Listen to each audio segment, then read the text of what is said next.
நண்பர்கள் எல்லாருக்கும் வணக்கம். வெல்கம் டு எனது சமையல் அறையில். இன்றைக்கி உங்களுக்கு ரொம்பவே சூப்பரான சாஃப்டான நல்ல ப்ளஃபியான ஒரு காஃபி கேக் தான் பண்ணி காமிக்க போகிறேன். நல்லா சூப்பராக ஸ்பாஞ்சியாக இருக்கும். நீங்களும் ட்ரை பண்ணி பார்க்கலாம். இதை வந்து பர்ஃபெக்ட் காஃபி கேக்குன்னு சொல்ல முடியாது, மோக்கா கேக்குன்னு சொல்லுவாங்க. நான் ஃப்ராஸ்டிங் எதுவுமே பண்ணாமல் ஜஸ்ட் பேஸ் மட்டும்தான் பண்ணி காமிக்க போகிறேன். ஓகே, வீடியோக்குள்ளே போகலாம். ரைட், பார்த்தீங்கன்னா ஒரு பவுல் எடுத்துக்கலாம், ஒரு ஸ்டெய்னர் வச்சுக்கலாம். 1 டேபிள் ஸ்பூன் கார்ன்ஃப்ளவர் மாவு எடுத்திருக்கேன். 1 டேபிள் ஸ்பூன்னா 3 டீஸ்பூன் தான் 1 டேபிள் ஸ்பூன் வரும். டேபிள் ஸ்பூன் இல்லாட்டி நீங்கள் டீஸ்பூன் யூஸ் பண்ணிக்கலாம். நம்ம இன்றைக்கி பண்ண போகிறது 1/2 கிலோவில் உள்ள குட்டி கேக் தான். அதனால் 1/2 கப் மைதா எடுத்துக்கலாம். அடுத்ததாக அதே 1 டேபிள் ஸ்பூன் கொக்கோ பவுடர் சேர்த்துக்கலாம். டேபிள் ஸ்பூன் நட்டுனா 3 டீஸ்பூன் கொக்கோ பவுடர் உள்ளே சேர்த்துக்கோங்க. அடுத்ததாக நான் இன்றைக்கி ப்ரூ காஃபி பவுடர் தான் எடுத்திருக்கேன். காஃபி பவுடர் பார்த்தீங்கன்னா 1/4 டீஸ்பூன் சேர்த்துக்கலாம். அடுத்ததாக பேக்கிங் பவுடர் ஒரு 1/2 டீஸ்பூன் சேர்த்துருக்கேன். அடுத்ததாக 1/4 டீஸ்பூன் பேக்கிங் சோடா சேர்த்துக்கலாம், அதாவது 1/8. கடைசியாக ஒரு பிஞ்ச் உப்பு. இதெல்லாம் ஒரு 2லேருந்து 3 தடவை நல்லா சலிச்சு எடுத்துக்கலாம்.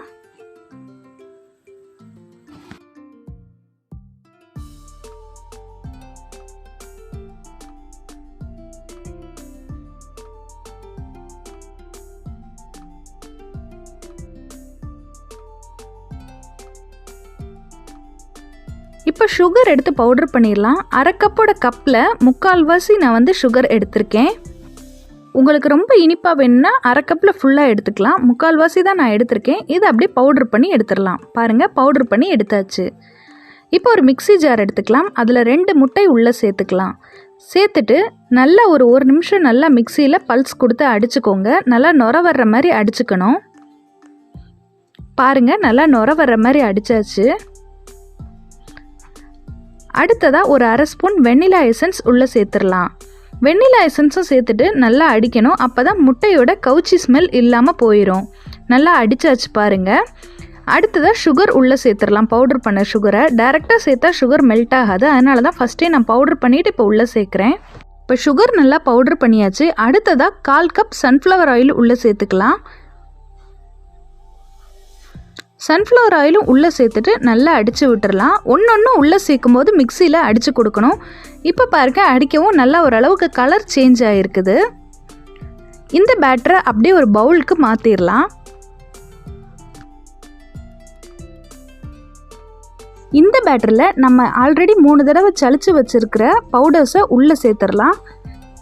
நீங்கள் ஒரு வயர் விஸ்க்கு வச்சு கூட மிக்ஸ் பண்ணிக்கலாம். நான் ஜஸ்ட்டு வந்து ஒரு ஸ்பேச்சுலா வச்சு தான் மிக்ஸ் பண்ணுறேன். கட்டிகள் இல்லாமல் நல்லா மிக்ஸ் பண்ணி எடுத்துக்கோங்க.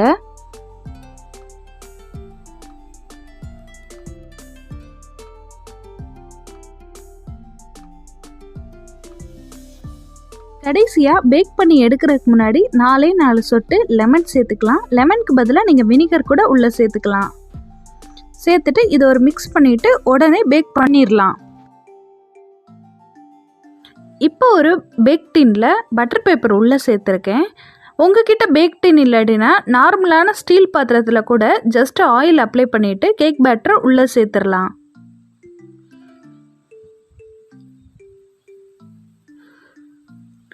நம்ம கேக் பேட்டரை ஃபுல்லாக உள்ளே சேர்த்துடலாம்.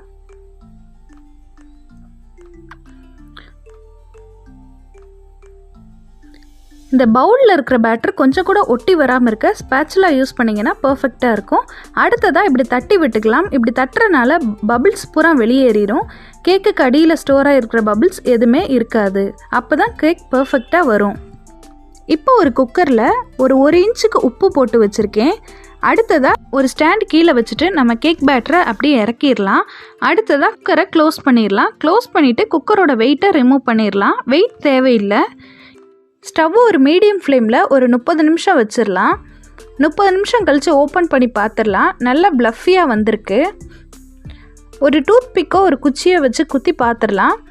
கொஞ்சம் கூட ஒட்டாமல் வந்திருக்கு. அப்போ கேக் பர்ஃபெக்டாக வெந்திருக்குன்னு அர்த்தம். இதை அப்படியே எடுத்துடலாம். ஒரு 20 நிமிஷம் கழித்து கேக் நல்லா ஆறுனதுக்கப்புறமா ஓப்பன் பண்ணி பாருங்கள். ஓரங்களில் ஒட்டி இருந்தால் நல்லா எடுத்து விட்டுக்கோங்க. என்னோட பேக் ட்ரே நான்ஸ்டிக்ன்றனால அவ்வளோவா எடுத்து விட வேண்டிய அவசியம் இல்லை.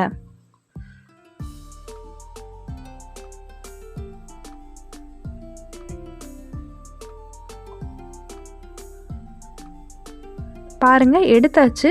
கீழே இருக்கிற பேஸையும் எடுத்தாச்சு. பட்டர் பேப்பரையும் ரிமூவ் பண்ணிடலாம். பாருங்கள் எவ்வளோ பர்ஃபெக்டாக கேக் நல்லா பேக் ஆகி வந்திருக்குன்னு. இதை ஒரு பிளேட்டில் வச்சுட்டு உங்களுக்கு கட் பண்ணி காமிக்கிறேன். ரொம்ப சாஃப்டாக ரொம்ப சூப்பராக இருக்குது. நீங்களும் ட்ரை பண்ணி பாருங்கள். அந்த காஃபியோட ஃப்ளேவர், கோகோ பவுடரோட சாக்லேட் ஃப்ளேவர் எல்லாமே சூப்பராக இருக்கும். நீங்களும் இந்த ரெசிபி ட்ரை பண்ணி பார்த்துட்டு எப்படி இருக்குன்னு மறக்காமல் கமெண்ட்டில் சொல்லுங்கள். நம்ம சேனலுக்கு மறக்காமல் சப்ஸ்கிரைப் பண்ணி எனக்கு சப்போர்ட் பண்ணுங்கள். உங்கள் ஒரு சப்ஸ்கிரிப்ஷனும் தான் என்னை நல்லா வீடியோ பண்ண மோட்டிவேட் பண்ணும். உங்களுக்கு ஸ்பெஷலான ரெசிபி வேணும்னா மறக்காமல் சொல்லுங்கள். அதையும் செஞ்சு காமிக்கிறேன். தேங்க்யூ.